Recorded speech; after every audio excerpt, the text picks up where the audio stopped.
My name is Alex Pierce. This story occurred in 1992 when I was about 11 years old. We lived on a Berkshire Place in Cerritos, CA on at least a number 189070. In the story two split level home, where my brother Dylan and I slept in neighboring rooms upstairs. My brother was known for his wild imagination, would possibly constantly make up stories, but he was actually asleep when this particular incident occurred. Before I go into detail explaining what happened that night, I will tell you that my brother actually claimed that he had a clownish imaginary friend constantly referred to as him if you were an actual human, even offering him food at the dinner table. I usually thought it was more childish gesture, and my mother and I would just catch him constantly play along. On February 7th, Friday, my brother woke me up in the middle of the night, claiming that a clown was playing peekaboo with him in his bedroom window. He told me that it was funnier with more people. I had no idea what he was talking about, quite honestly scared, but I held his hand and turned on the lights and entered his bedroom. "Look," he exclaimed, pointing at the window, "it's the clown." He even just stood there, pointing and laughing, but I was completely dumbfounded.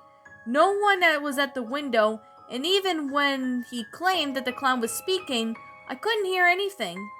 I assumed that he was merely asleep talking, motioned him to go back to bed, reassuring him that there was no one there. Little more than a half an hour later, he entered my room again and stood at the doors motionless.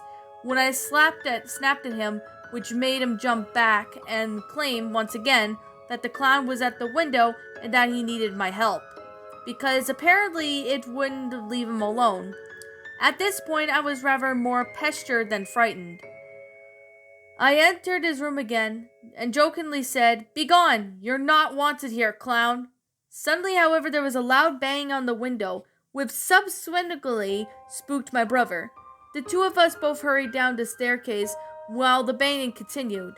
Our panicked voices abruptly awoke my mother, who sat up on the bed, and the two of us entered her bedroom doorway. "What's wrong?" she asked nervously. We both tried to explain the incident, but we were both breathless and too terrified to speak coherently. Instead, we dragged her across the room and demanded she comes upstairs with us. By then, however, the banging had already ended, and we both explained what had happened. At this point, she gave us a worried expression, and she explained to us that when she was just about your age, her older sisters played a prank on her by hollering down her to the basement. When she relieved herself in a panic, she slumped onto the floor. A clown suddenly appeared peeking from the side window and began murmuring softly. Shivers went through me as she told us of her encounter, and to be honest, this was the first time I had ever experienced with such hopeless and fear. We moved out of there soon afterwards and never had any incidents since, but we were both quite in a shock. And that, my little pretties, was A Clown in the Window, a horror story narrated, well, not narrated by me. Well, I narrated the story, but it was written by Curly-BraceXD. My final thoughts on the story? Pretty good story, actually. I really do like this one. Now, I did see maybe a few people did not like this story, but I honestly found this story to be really, really good. Now, I really have to say this story must have been written, I guess, 2013 or something like that. 2013 or something like that. It's a pretty good story, actually. I really do like how this all went out. Now, I mean, it's pretty freaky thinking, the brother ended up having like a childhood, well, imaginary friend. I mean, we all have an imaginary friends when we were younger. I know I had like so many of them. I can't even count them. But I'm going to sit here and say this right now that this one was actually pretty funny. Well, not funny, but it's actually a funny story though. because this sort of thing kind of happened, but it was just me with my imaginary friend, no clown at the window whatsoever. There is an author's note before I've read the story, and this one says, if you ever read one of those stories on paranormal about or your ghost stories, you'll probably get a whole lot of what I had to type at writing to aim for. Rather than your typical bloody gorefest slasher pasta, I wanted to aim for more of a simplistic scary and make the story seem like a retelling of an actual encounter to a believable sense. Not the best effort owned by any means, but something I just feel that I need to publish. I mean, it's pretty freaky, the story of its own self, especially. I honestly find this one to be more of a horror story than a creepypasta. But I mean, this story was pretty good. I'm not gonna lie. I actually do find this one to be, enjoyable. It's an enjoyable creepypasta for what this is. I really do find this one to be a pretty good pasta for the story. I mean, I actually have taken a look at this like a few I guess years ago, actually, maybe 2015, but I wasn't really that into creepypastas or anything like that back then. I actually still find this story to be, it's still a good story, I'm not gonna lie. Like, I mean, I've seen a few people narrate it, like, just a few people narrated the story. Like, one of them being, Cal A. Forena. He actually narrated this one along with, Dave the Useless actually narrated this one. Queen Justin actually narrated this one. I mean, not a lot of people really narrated this one, but I've seen a few people actually sat there and narrate this one. I mean, it's a good story. For what this is actually a really good story.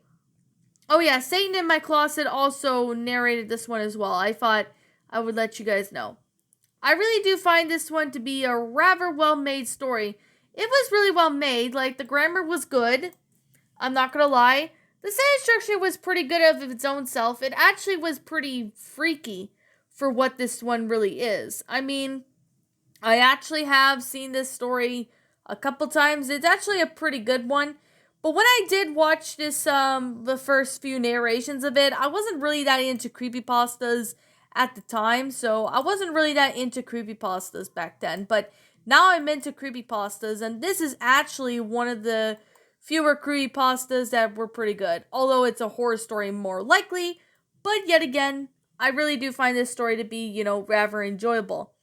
Now, I mean, the image of the clown, looking out for the window, I mean, that is really freaky. I would definitely piss myself or shit myself if I were to sit there and see that. Like, what I mean by that, I'd be horrified. Because, although any image like that besides a clown, looking from my window, I definitely would freak the crap out of all that.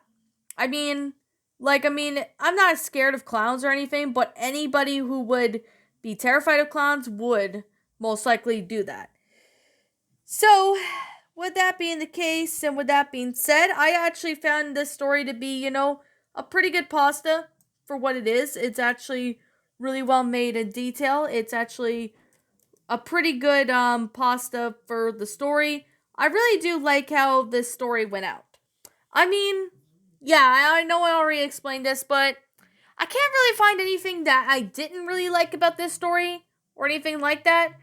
But I love how this story is more of a horror story than rather sit there and focus on a creepypasta. That's one of the main things I really do enjoy about this story. But I guess with that being said, yeah. What did you guys think about this, uh creepy pasta before I begin or horror story? I'm gonna go with the final rating. Like I'm gonna say, this is simply my own personal opinion. You happen to disagree with me, that's fine too. We're all entitled to our own opinions in regards to these creepy pastas. It's simply my own personal thoughts. If you like it, that's fine. If you don't like it, that's understandable. Now, anyways, with that being the case, and with that being said, um, this is just simply my own personal opinion, and if you happen to disagree with me, that's fine too. we're all entitled to our own opinions in regards to these creepypastas, and this is simply my own personal thoughts. My final rating of the story would have to be a 10 out of 10. It's a very enjoyable pasta. It was really well made. Definitely, there's a lot of time and effort into the story. I like how this all went out. It's a really beautifully well made story. So, that's one of the things what I like about this story. It's definitely really well made in detail. I really do find this story to be, an enjoyable one, really well made in detail, and I really do like how this all went out. So, yeah, I guess with that being the case and with that being said, what did you guys think about this creepypasta? Did you all enjoy it? Did you all not? And also, what would you have personally done to help make this story better? Oh, better, whatever. I know it's not really a creepypasta, but it's a horror story. You can choose whatever you think you like about, what you want to call this one. So, also, let me know what your thoughts are on the story in the comments below. I like to hear your thoughts on it. And as always, I'm the Queen of Lions. Thank you so much for watching today's episode. If you happen to be brand new here on this channel, be sure to like, comment, and subscribe, because I make brand new videos every single day. And don't forget to ring the notification bell to when I upload, so that way you guys will not miss an upload. And as always, please roll the outro because I'm out. And I will see you all in the next video. Peace out.